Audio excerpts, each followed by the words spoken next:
Hello दोस्तों, स्वागत है आप सभी का आपके पसंदीदा YouTube platform the notebook global academy पे। हम लोग बात करेंगे भारत का जो पूर्वोत्तर राज्य है, जिसमें जिसमें अभी जो पॉलिसी चल रही है एक्ट ईस्ट पॉलिसी की, उसमें एक भारतीय राज्य है जो कि मिजोरम से सीमा साझा करता है। हालांकि मिजोरम से सीमा साझा करने वाले भारत के 4 ऐसे राज्य हैं: अरुणाचल प्रदेश, नागालैंड, मणिपुर और मिजोरम।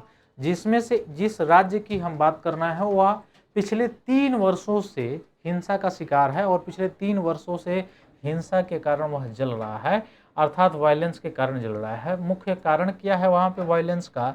यह यहाँ शुरुआत होती है दो ट्राइब्स के बीच में जो कन्फ्लिक्ट होता है उससे लेके, और यह कहीं न कहीं आगे बढ़ते बढ़ते एक हिंसा का रूप ले लेता है। ऐसा बताया जाता है कि यह जो ट्राइब्स आपस में लड़ते हैं, यह लड़ती है मुख्य रूप से शेड्यूल 6 में शामिल करने के लिए। आपको पता होगा कि शेड्यूल 6 भारतीय संविधान का ऐसा अनुसूची है जिसमें आपको दिखाई देगा कि पूर्वोत्तर के 4 राज्य असम, त्रिपुरा, मिजोरम और मेघालय, असम, त्रिपुरा, मिजोरम और अत्र मेमी, जिसका मुख्य रूप से आपको दिखाई देगा अत्र मेमी, मतलब असम, त्रिपुरा, मेघालय और मिजोरम, इन 4 राज्यों की बात करता है। यहाँ पे जो मुख्य रूप से जनजातियाँ होती हैं या यहाँ पे इन जो राज्यों में जो लोग रहते हैं उनके अधिकारों की बात करता है। इसके अलावा शेड्यूल 5 आपको दिखाई देगा, अनुसूची 5 मतलब 5 जो है, जिसके तहत आपको 1996 में पेशा लगा हुआ दिखाई देगा, मतलब अन्य राज्यों में। तो यहाँ शेड्यूल 5 और शेड्यूल 6, जैसे पिछले वर्ष आपने देखा कि लद्दाख में से ही चल रहा था आंदोलन शेड्यूल 6 में शामिल करने को लेके, ठीक वहाँ पे यह शुरुआत होती है। कुकी और मैती, दो जो ट्राइब्स हैं, इनके बीच कन्फ्लिक्ट का शुरुआत होता है और यह शुरुआत ऐसा आग की तरफ फैलता है कि वहाँ की महिलाएं, वहाँ की बच्चे, वहाँ की मानवता, ये सभी को शर्मसार कर देता है। अर्थात बात हम कर रहे हैं मणिपुर की। मणिपुर में ऐसा नहीं कि मणिपुर पूर्ण रूप से शांत हो चुका है। हालांकि 2023 से अभी जो है आपको दिखाई दे रहा है लगभग 3 वर्ष हो चुके हैं, लेकिन मणिपुर शांत होने का नाम नहीं ले रहा है। ऐसे बीच में बताया भी जा रहे थे कि बहुत सारे ऐसे विदेशी वहाँ पे एनजीओज भी हैं जो कार्य कर रहे हैं, जिसके कारण ये चीज़ें ये बढ़ावा मिल रही है। दूसरी चीज़ ये भी बताई जाती है कि मणिपुर में इसके लिए, इसके वायलेशन को रोकने के लिए मतलब यहाँ पे राष्ट्रपति शासन भी लगाया गया था, अर्थात संविधान का आर्टिकल 356 का भी प्रयोग किया गया था। और 356 के प्रयोग करने के बाद अभी नई सरकार भी वहाँ पे चुनी गई है, लेकिन फिर भी वो जो परिस्थितियाँ हैं वह परिस्थितियाँ वहीं के वहीं पर ठहरी हुई हैं, वहाँ से आगे बढ़ने का नाम नहीं ले रही हैं। अब आप कहेंगे कि लेकिन मणिपुर तो कभी भारतीय मीडिया में चर्चा में नहीं आ रहा है आजकल, या भारतीय मीडिया में देखने को नहीं मिल रहा है। देखिए, सीधे सीधी बात है कि भारतीय मीडिया को तंबाकू, बीड़ी, सिगरेट के अलावा चुनाव जो जितने राज्यों में हुए उनसे फुर्सत नहीं मिल पाई है, और डोनाल्ड ट्रंप कितना बार क्या किए उससे ज़्यादा अभी तक फुर्सत नहीं मिल पाई है। तो फिर भारतीय राज्यों में कहाँ पे बाढ़ आया, कहाँ पे इंफ्रास्ट्रक्चर समाप्त हो गया, उस पर ध्यान फोकस देना अलग चीज़ है। इसीलिए आपको दिखाई देगा कि प्रेस जो फ्रीडम इंडेक्स है उसमें छलांग कितनी आगे की तरफ मतलब भागते हुए मरते हुए भारतीय जो मीडिया है वो जा रही है, ये कहीं किसी से छिपा नहीं है। 151 से सीधे 157, मतलब हम सीधे पीछे से, अगर मतलब फर्स्ट हमको आना है, फर्स्ट आना है तो दो चीज़ें हो सकती है। एक तो फर्स्ट सीधे नंबर 1 पे आके हो जाता है, जो कि संभव नहीं है। क्यों संभव नहीं है? क्योंकि वैसे ही हम शतक से आगे हैं, तो शतक से आगे हैं तो नंबर 1 पे तो आ नहीं सकते हैं, तो लास्ट से नंबर 1 पे आ सकते हैं। लास्ट से नंबर 1 पे आसान है आना। क्यों आसान है आना? क्योंकि उधर शतक मारना ही नहीं है, आसानी से डिक्लाइन होते हुए चला जाए। वही भारतीय मीडिया का जो प्रेस फ्रीडम इंडेक्स है, उसमें भी आपने देखा होगा कि पिछले वर्ष 151 था, इस बार 157 आ गया है, 157 या 159 आ गया है। तो खैर वो सारी चीज़ें अलग हैं, लेकिन आपको ये चीज़ समझ में आ रही हो कि राष्ट्रपति शासन लग रहा है या लगा हुआ था, तो क्या लगने से वहाँ के लोगों के मौलिक अधिकार समाप्त हो गए? ऐसा नहीं होता है। राष्ट्रपति शासन आर्टिकल 356 के तहत लगता है, लेकिन जब राष्ट्रपति शासन का प्रयोग किया जाता है आर्टिकल 356 के तहत, तो वहाँ के मौलिक अधिकार, वहाँ के नागरिकों के मौलिक अधिकार पर कोई भी इफेक्ट नहीं पड़ता है, यानी प्रभाव नहीं पड़ता है। वहाँ के राज्य की जो विधायिका है उस पर प्रभाव डालता है, वहाँ की जो कार्यपालिका होती है उस पर प्रभाव डालता है, लेकिन यह वहाँ के नागरिकों के मौलिक अधिकार, फंडामेंटल राइट्स पर प्रभाव नहीं डालता है। लेकिन वही आर्टिकल 352 की बात किया जाए, जिसमें आपात लगता है, राष्ट्रीय आपात लगता है, नेशनल इमरजेंसी लगती है, उसमें आपको दिखाई देगा कि आर्टिकल 358 एंड आर्टिकल 359 के तहत मौलिक अधिकारों को भी छीन लिया जाता है। लेकिन उस स्थिति में भी आर्टिकल 20 एंड आर्टिकल 21 का वायलेशन नहीं होता है, चाहे वो आपात लगा हो, चाहे राष्ट्रीय आपात लगा हो, चाहे कुछ भी लगा हो, आर्टिकल 20 एंड आर्टिकल 21 का वायलेशन नहीं हो सकता है। तो यह आपको दिखाई देगा, आपने आपातकाल पढ़ा होगा, इमरजेंसी पढ़ा होगा। खैर वही रही बात अलग चीज़ कि केवल एक पॉइंट क्या लेके कुकी और मैती जो जनजाति है, केवल एक पॉइंट को लेके इतना बड़ा हिंसा हो सकता है, या इतना मतलब अहिंसक रूप से केवल आंदोलन करके, मूवमेंट करके ही या शामिल होने की बात हो सकती थी। तो ऐसा ही केवल वहाँ तक सीमित नहीं है, क्योंकि मणिपुर जो दो पार्ट, जैसे ये दो ट्राइब्स के बीच में आप देखेंगे कि एक ट्राइब्स जो है आपको दिखाई देगा कि कुछ वैलीज इलाके में पाए जाते हैं, कुछ वहाँ के पहाड़ी इलाकों में पाए जाते हैं, जहाँ पे REER रेयर अर्थ जो एलिमेंट्स हैं वो वहाँ पे पाए जाते हैं। अब आपको पता होगा कि रेयर अर्थ एलिमेंट्स जो है उसके लिए, या मतलब किसी भी देश के लिए कितना ज़रूरी है, खासकर मॉडर्न जो युग है उसमें जितने भी टेक्नोलॉजी है, टेक्नोलॉजी से संबंधित जो भी चीज़ें हैं उनमें प्रयोग रेयर अर्थ में जो मेटल्स है या रेयर अर्थ जो एलिमेंट्स हैं उनका बहुत ही ज़्यादा प्रयोग होता है। और यही कारण है कि आपने देखा कि यूक्रेन और रसिया जो युद्ध चल रहा था, या अभी भी चल ही रहा है, तो उसमें यूक्रेन को कैसे डोनाल्ड ट्रंप बुला के अपने व्हाइट हाउस में हड़का रहा था।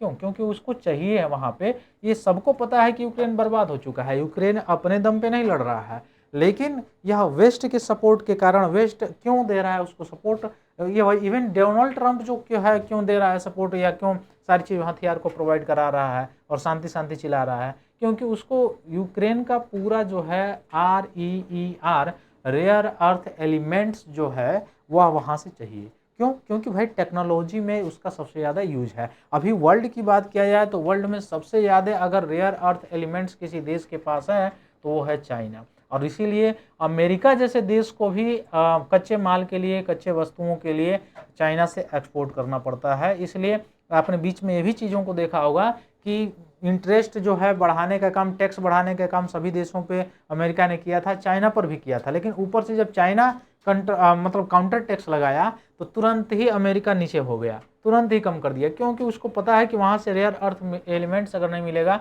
और हमारी जो है अर्थव्यवस्था पूंजीवादी ज़्यादा है, और उसमें अगर ये सारी चीज़ें नहीं मिलेंगी तो टेक्नोलॉजी में हम फिर काम नहीं कर पाएंगे, मैन्युफैक्चरिंग नहीं कर पाएंगे, तो कहीं ना कहीं हमारे लिए दिक्कत हो जाएगी। तो इसलिए उसने ये सारी चीज़ें की थी। तो आइए हम लोग देखते हैं कौन कौन ऐसी चीज़ें हैं जो यहाँ पे आपको दिखाई देंगे। तो मणिपुर में जो संकट चल रहा था उसका मुख्य कारण और भी बताया जा रहा है, जैसे इम्फाल घाटी लगभग 10% भूभाग जहाँ पे मैती समुदाय का वर्चस्व है, वही पहाड़ी जिले जो हैं जहाँ 90% लैंड है, लैंड क्षेत्र में बड़े पैमाने पर कुकी जो जनजाति है या नागा जनजातियाँ वह यहाँ पे निवास करती हैं। अभी सबसे बड़ा कन्फ्लिक्ट जो है शुरू होता है कि यहाँ पे मैती जनजाति सबसे बड़ी जनसंख्या समूह है, और वह मुख्य रूप से घाटी तक ही, वैली तक ही सीमित है, और अनुसूचित जनजाति का दर्जा प्राप्त होने के कारण यह जो ट्राइब समुदाय है उसको पहाड़ी भूमि पर संवैधानिक संरक्षण प्राप्त है। अब इसके विरोध में आपको दिखाई देगा कि यह कुकी जो जनजाति है, जो ट्राइब्स है, इन दोनों के बीच में कन्फ्लिक्ट हो जाता है 2023 में।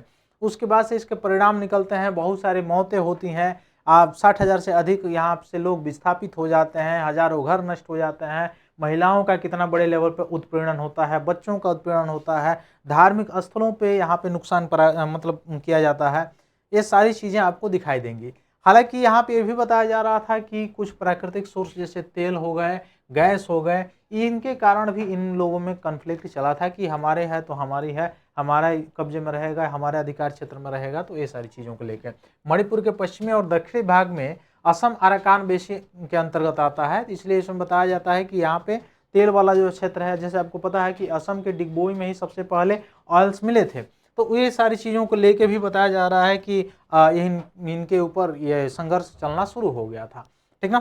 लेकिन इसके पीछे कई और मुद्दे हैं जिसमें ये भी बताया जा रहा था, जो विदेशी NGOs है, हालांकि जो अमेरिका या फिर से बांग्लादेश में जो चीज़ हुआ वो किसी से छिपा नहीं है, तो इसके भी योगदान को कहीं ना कहीं पीछे नहीं किया जा सकता है या नकारा नहीं जा सकता है, ठीक ना। तो ये सारी चीज़ें भी आपको दिखाई दी। अब रेयर अर्थ एलिमेंट्स जो होते हैं, जो धातु होते हैं, उनका महत्व क्या है, इंपॉर्टेंसी क्या है, तो आपको दिखाई देगा। जो इलेक्ट्रिक वाहन होता है उसमें इनका यूज होता है, स्मार्टफोन आप देखेंगे उसमें भी यूज होगा, मिसाइलों में इसका यूज होता है, रेडार सिस्टम में, पवन वाली जो टरबाइन होती है, पवन ऊर्जा जिससे उत्पादन होता है उसमें, सौर ऊर्जा का उत्पादन होता है उसमें, उन्नत इलेक्ट्रॉनिक्स जो मशीनें होती हैं उनमें भी इन दुर्लभ पृथ्वी जो धातु होते हैं या दुर्लभ मृदा धातुएं जो होती हैं इनका प्रयोग होता है। इसलिए विश्व भर में इन खनिजों को हासिल करने के लिए होड़ मची रहती है कि मेरे पास हो जाए तो मेरे पास हो जाए रॉ मटेरियल्स के रूप में, ताकि मैं इसका इस्तेमाल करके प्रौद्योगिकी में आगे बढ़ जाऊं।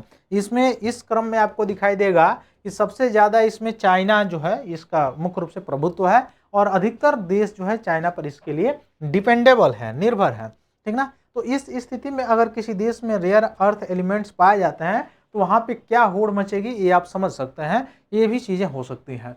क्या मणिपुर में दुर्लभ जो मृदा धातुएं हैं उनके भंडार हैं या पाए गए हैं कि नहीं पाए गए हैं, तो इसमें अगर देखा जाए तो कुछ कुछ चीज़ें देखने को मिलती है, जैसे क्रोमाइट, निकिल, कोबाल्ट, तांबा, चूना पत्थर या कुछ भौगोलिक संरचनाओं में मतलब रेयर अर्थ एलिमेंट्स भी संभावित उपस्थित होने की बात चल रही थी। सर्वेक्षणों में ऐसा पता चल रहा था कि ऐसा खनिज या दुर्लभ मृदा तत्व यहाँ पे पाए जाने की या संभावना यहाँ पे है। ऐसे सारी चीज़ें मतलब हो रही थी।